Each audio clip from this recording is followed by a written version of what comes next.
Bonjour les amis, j'espère que vous allez bien. Les amis, il est vraiment difficile pour une personne qui est mariée de rester amie avec, de rester fidèlement amie avec des personnes qui ne le sont pas. Imaginez que vous êtes un homme, vous venez à peine de vous marier. Et bien avant que vous ne vous mariez, vous aviez une certaine vie avec un certain groupe d'amis. Vous fréquentiez des bars, vous fréquentiez des boîtes de nuit. Et tout de suite, vous tombez sur une femme qui arrive à vous extirper de ce groupe-là jusqu'à vous emmener au mariage. Alors vous trouvez que la femme est sérieuse, vous-même, vous commencez à transformer votre vie, à vous assagir jusqu'à ce que vous vous mariez. Alors, les fréquentations commencent à être un peu rares entre vos amis et vous. Et à chaque fois que vous vous retrouvez, vous essayez de leur trouver du temps. Vous dites, ok, nous étions un groupe d'amis, je m'entendais tellement bien avec eux, je ne peux pas les lâcher comme ça parce que je me suis marié. Le jour où vous vous retrouvez pour juste chill, pour vous détendre, tu te rends compte que tu auras du mal à raconter quelque chose qu'ils connaissent. Eux, par contre, ils vont toujours te rappeler le passé. Ils vont toujours te parler de tes ex, ou ils vont, parce que vous n'allez pas parler du mariage, vous n'allez pas parler des projets, vous allez forcément parler des choses du passé. C'est comme deux ex qui se retrouvent. Ils vont forcément ressasser leur passé. Alors, lorsque toi tu te retrouves avec tes amis qui ne sont pas mariés, tu vas toujours entendre, est-ce que tu te rappelles de la go que tu avais démontée quand on allait au quartier Est? Tu te rappelles des formes de cette go et tout et tout. Imagine, tu es marié. Tu as bien envie de t'éloigner de ce genre de discussion. Tu as bien envie de rester concentré sur ton mariage. Mais, étant donné que tu es avec tes amis et qui ne sont pas mariés, ils vont forcément te parler de leur vie de célibataire. Des grooves.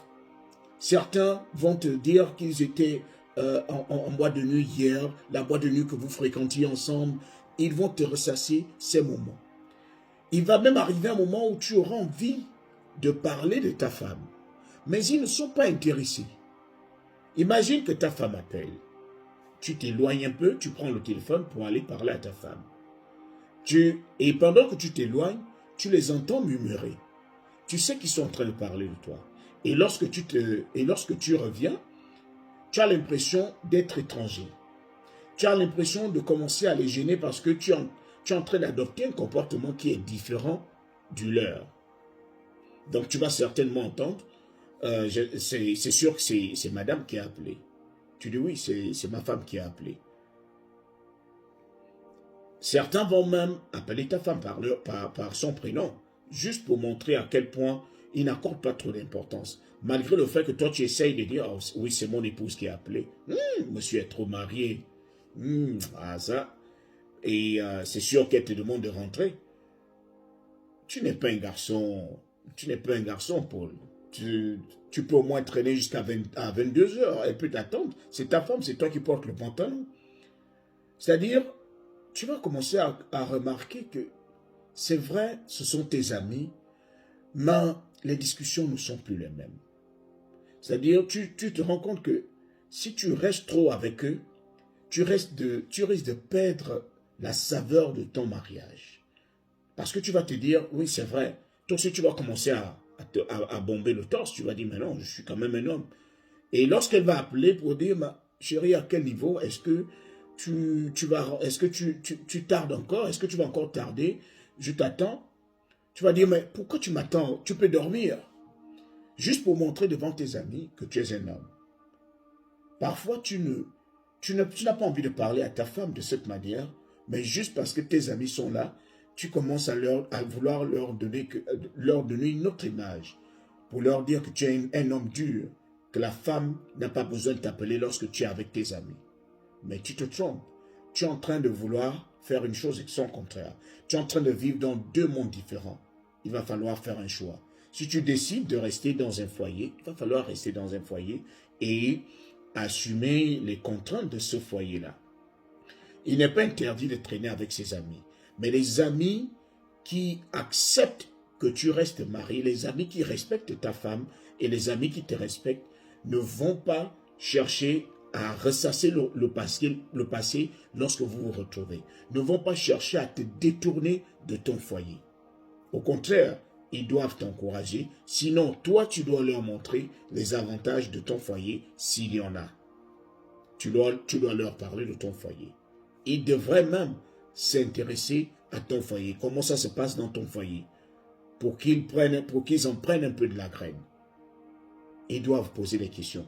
Mais les amis qui ne s'intéressent pas à ton foyer peuvent même détruire ce foyer sans pourtant le vouloir. Tout simplement parce qu'ils auront envie de traîner avec toi comme dans le passé, alors que tu n'es plus le même. Tu n'es plus le même. Et il en est de même pour les femmes.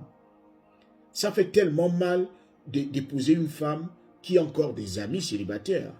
Lorsque tu trouves ces amis célibataires à la terrasse, toi tu sors du boulot, elles sont en train de raconter. Elles vont parler de quoi? Elles vont parler de la Bible? Elles vont parler du Coran? Non. Elles vont parler de leurs anciens moments. Elles vont parler de leurs anciens moments, des lieux qu'elles fréquentaient. Si ce sont des boîtes de nuit, elles vont parler de cela. Elles vont parler des moments quand toi tu étais célibataire. Elles vont te ressasser les bons moments. Elles vont te rappeler des gens que tu as connus pendant que vous traîniez ensemble. C'est difficile. Malgré tout l'amour que tu as pour ces personnes-là, mais à un moment donné, il va falloir t'en éloigner. Parce que tu ne peux pas vouloir une chose et son contraire. Tu ne peux pas vouloir rester dans un foyer et vivre avec ceux qui ne connaissent pas la valeur du foyer. Malheureusement.